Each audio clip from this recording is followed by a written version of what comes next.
welcome to Victory IAS. In this session, we will move to a new topic in organs of government, that is Parliamentary Panel on CBI. This is one small issue we need to discuss. Okay, the CBI is established in 1963 on recommendations of Santanam Committee on Prevention of Corruption.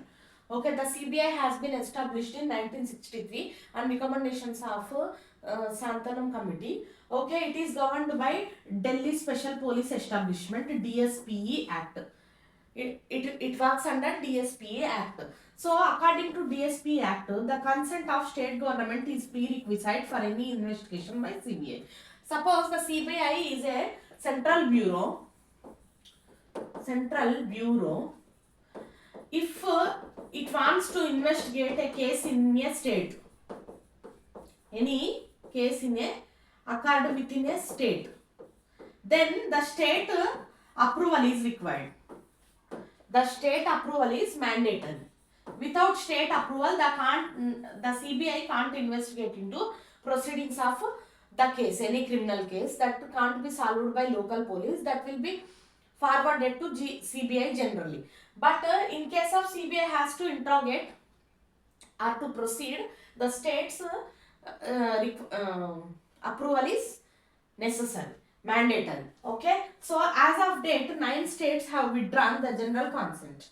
So what is the problem now? Nowadays the states are not giving approval to CBI to investigate any police case. Okay, and recommendation of parliamentary justice came amid the standing committee on personal withdrawals.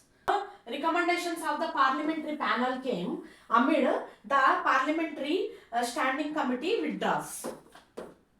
Standing committee has been withdrawn. At the same time, the panel recommendations has came up outside. Okay. The department related to Parliamentary Standing Committee on Personal Public Grievances, Law and Justice have highlighted that CBI conviction of case rate has come down while its pendency in court has escalated. They are telling that the Standing Committee wing is telling that the conviction rate of CBI has came down and pendency of cases is increasing year by year. There are lot of pendency of cases of CBI. So what are the main issues faced by CBI that led to this conviction rate become low and pendency of cases? Even the states withdraw consent to the new cases. Why this situation is happening? What is the problem with the CBI? Let us see here. It is a caged parrot. Means CBI needs to prosecute any case, MLA or state minister approval is CBI needed. Okay, to prosecute or to investigate into any case, MLA or minister approval is needed. Means CBI always is in hands of politicians. And the governor consent is needed in case of state ministers. Okay, since all sanctioning authorities have links to ruling dispensation, parties feel they are unfairly targeted. So, suppose an MLA approval is needed, okay, and a governor approval is needed in case of state. So, they can use this CBI against their opposition. That is the problem. So, CBI, if the minister tells you have to investigate the case of my opponent, then the CBI work on the investigate on the opposition. Means there is no independency. If even the MLA is a criminal, the CBI clearly know. But if the MLA has given the approval, even if the MLA party people are criminals, the CBI know. But MLA, if given approval to investigate the opposition, the CBI has to investigate despite of the justice thing. Okay, that is a problem. So they can use their CBI like their own personal security against their opponents. That is the issue here. Structural constraints means like legal documents, approvals, etc. Like legal structure changes made in the rules governing CBI have hindered functioning of CBI. Means every time approvals are needed, rules, regulations, In regulations, it is very difficult for them to work. Suppose they got information that some criminal or terrorist is available in some location. They have to go there immediately and catch the criminal. But if they are go on waiting for the approval of the center or state, then meanwhile the criminal will escape from that place. That is the issue. They can't properly work lively because of these restrictions. Okay, political tug of war. Increasingly hostile relations between center and state. When center and state fighting, suppose a MP and MLA is fighting, then the MP can use CBI as a weapon on the MLA. Okay, between center and state also the CBI suffers a lot. Inadequate manpower. There is less manpower available. Suppose every year 50 cases are coming into the CBI, but the persons are not there who can work on these cases. Then they can't solve complete 50 cases. They can solve only 20 cases, 30 will be pending. That situation is happening. 1700 posts are vacant against sanctioned strength of 7300.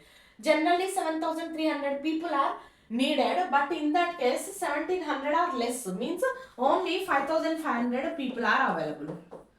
So at least 10 cases they have to leave per year as pending only. That is the problem. And issues with recruitment. There is a huge manpower shortage and no provision for direct recruitment of candidates above rank of sub-inspector in CBI. So there is no provision for direct recruitment.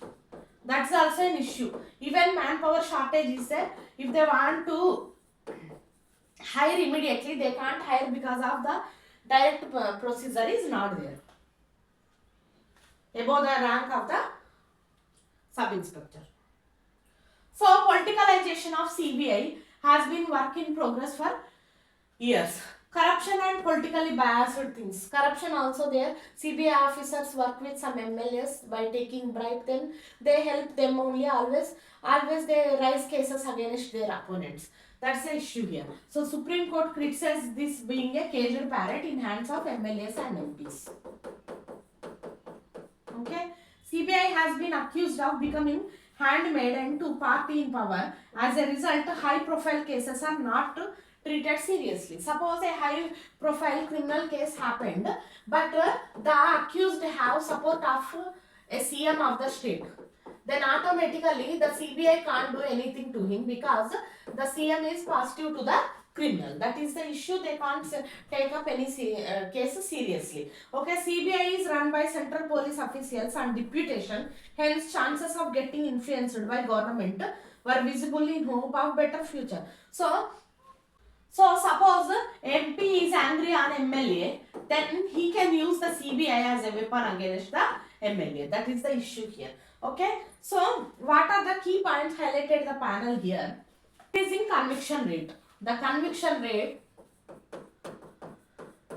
is decreasing year to year from 743 in 2012 slipped to 169 in 2020 and 202 in 2021. Means around 750 cases are there on year basis, but the conviction rate around 750 cases used to be solved before, the number comes to 200 approximately. Means around 500 criminals are not getting the punishment. They are not getting conviction. Okay. So pendency, there are a lot of cases are pending in CBI. Probe was pending in 1000 cases as of 2002. There are 1000 cases pending with CBI as of 2022, 66 languishing for more than 5 years and some cases being pending for over 20 years. Some cases, if you see Lily Joseph's case, when the CBI involved, ultimately it has been solved. But it has took many years, like 5 to 7 years to solve the case. So, increasing pendency of cases hampering the quality of investigation. So, what happens if the criminal did a crime today? So, they pick evidence. Immediately the police pick the evidence. Then there is a chance within 1 month the criminal will be caught. but already they are late. They are getting the evidence late. The case is coming to CBI after 6 months. Then even though evidence is there, they can't confidently caught the criminal, because he can tamper the evidence, or he can tamper with the things. Meanwhile, in that time, even he can escape to abroad also. So after the CBI entered into the case, if the criminal escaped to abroad, it is of no use. They can't solve the case at all. Okay. So the delays affect the quality of investigation, impacting effectiveness and efficiency of the agency. So there, if name comes like out of 1000 cases, if CBI is able to solve only 200 cases, means it is not efficient like in earlier days. If it solves 800 to 900 cases, then only it will be treated as an efficient agency. Otherwise, it is not treated as an efficient agency, because cases are not getting solved on time. So reducing number of registered cases. So even registered cases also reducing with the CBI nowadays. From 1000 to 1150 cases registered by agency during 2012 to 7, the maximum number dipped to 600 to 900 cases between 2017 and 2021. So from 1000 to 1200 cases per year registration, the number has been dipped to now 600 to 900. Means only half cases are coming to compared to before days to the CBI. Withdrawal of general consent. Over 9 state governments have withdrawn their general consent to CBI, because if the state government gives consent, then only the CBI can involve in state case. That's why to solve all issues with the CBI, the Parliamentary Standing Committee has been set up a parliamentary panel to make recommendations for the improvement and efficient functioning of CBI. So, what are the recommendations now? We see here, okay? Recommendations by the panel. Case management system. One central database, central repository of case management system should be there, so that suppose an officer 1 is working on a case, but suddenly he was retired. Then officer 2 is appointed on the same case, case number 1. So to follow the case, again the officer 2 have to contact this retired officer. But instead of contacting the retired officer, if they maintain a central repository, there only he can check all information. The officer 2 can check all information regarding the case, and he can solve on time. So this is an easy process compared to physically contacting a person. Suppose the person is out of station. Okay, after retirement he gone outside India. Then there is no clue in the case where to go forward. But if there is central repository, so it will be easy for them to save evidences, data, information, etc. things. Okay. So that's why the panel recommends to establish a case management system in place to track the progress and pursue it through logical conclusions.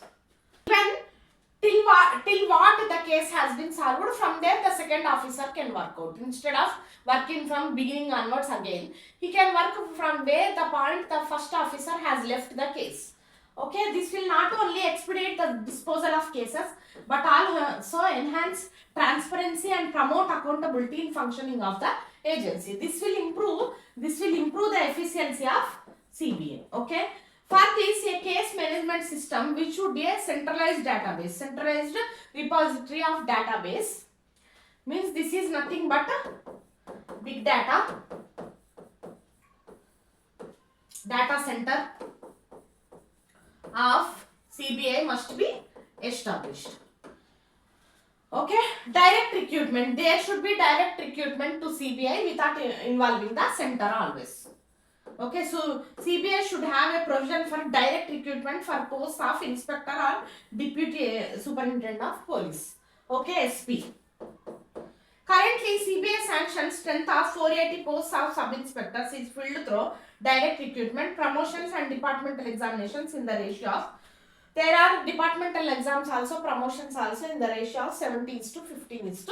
15.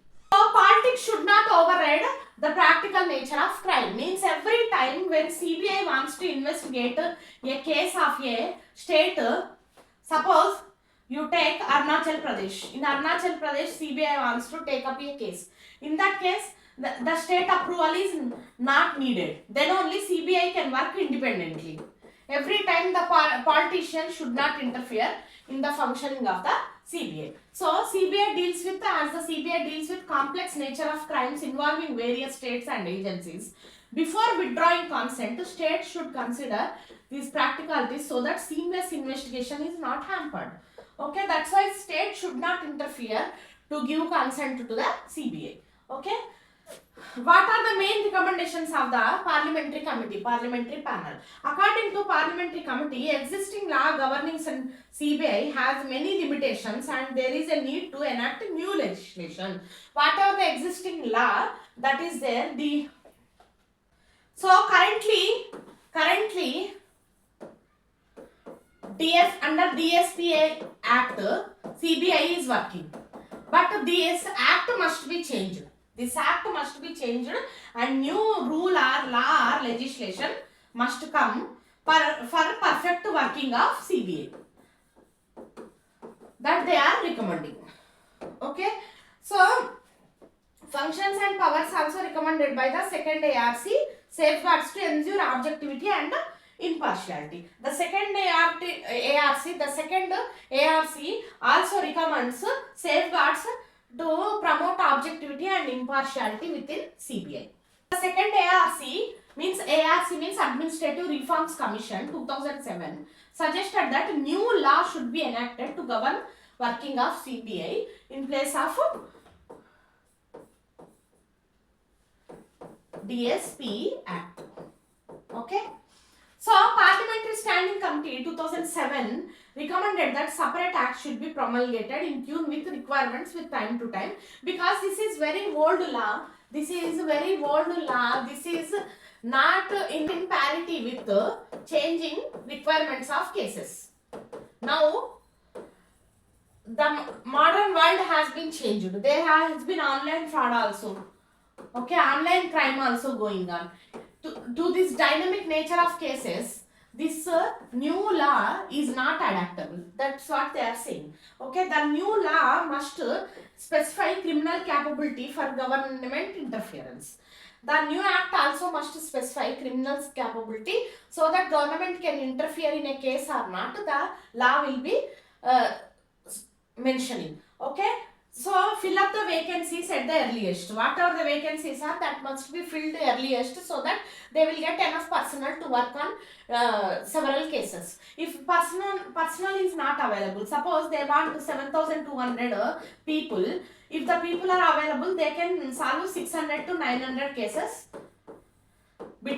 in 5 years time easily. Okay, that's the thing. So, reduce dependence on deputations, strive to recruitment permanent staff.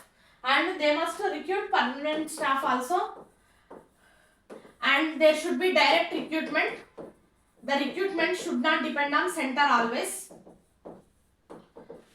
state always. Officers who are not bothered about deputation and abrupt transfers, so that officers can work independently. They do not worry about their transfers, etc. things. So details of cases should be available in public domain, public repository, central database that we discussed. In that, the details of every case should be available so that every officer can follow independently. So, make functioning of CBI more accountable, responsible, efficient and transparent. So, what are other reforms? Apart from these reforms, what they recommended till now: central database, independent working and vacancies.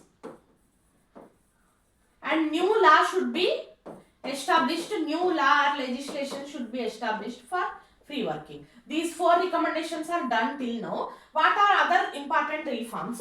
Financial and administrative autonomy. They should be free of financial approvals from the center, like CAG office. Okay, Central Auditor General, like that they must give financial freedom, so that if a CBI officer has to work on a case, if he need a flight ticket, immediately he has to book.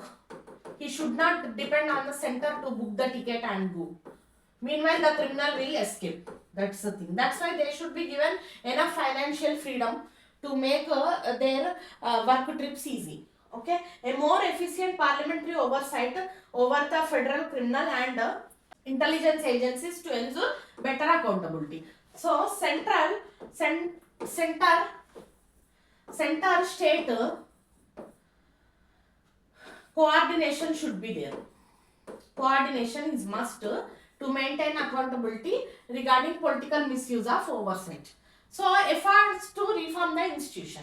The landmark 1997 Vineet Narayan judgment SC fixed the tenure of CBI director at 2 years to secure autonomy of the CBI. So the CBI director has given 2 years tenure so that they can be independently work on some case. In 2 years is a big time to solve any pending cases. Central Vigilance Commission CVC supervision powers over CBI has given statutory status. Even the Central Vigilance Commission who oversight the CBI has given a statutory status, independent status. Okay, Lokpal Act 2013 laid down that CBI director should be chosen anonymously or by majority vote by a search committee headed by PM, CJI and other members from Home Ministry drawn. So the CBI director is appointed by a committee that contains PM, CJI and others. Okay. And from Home Ministry also personnel will be there. Home Ministry means Center of Security. From there also people will be there to select the CBI director. However, reforms have been progressively diluted by various governments over the year. Even though the Parliamentary Panel has been recommended some reforms for efficient functioning of CBI, they have been neglected by the government for several years. Because for everything to be done in our government, it takes a lot of years. Even a case to be solved in a court, it takes 2-3 years. Even if it is a petty case. That is a problem with India's governance. Okay, for example, DSP Act has been amended 2021 to give government power to extend term of CBI director by 1 year, diluting autonomy. Even the DSP Act, Amending Act 2021 recommended CBI director term should be 3 years instead of 2 years. But this change also neglected till now. This is also not done. That is a problem with the government. Okay. So this is all about CBI reforms, friends. Hope you like the video. For many videos like this on our channel, please do like, share, subscribe. Thank you.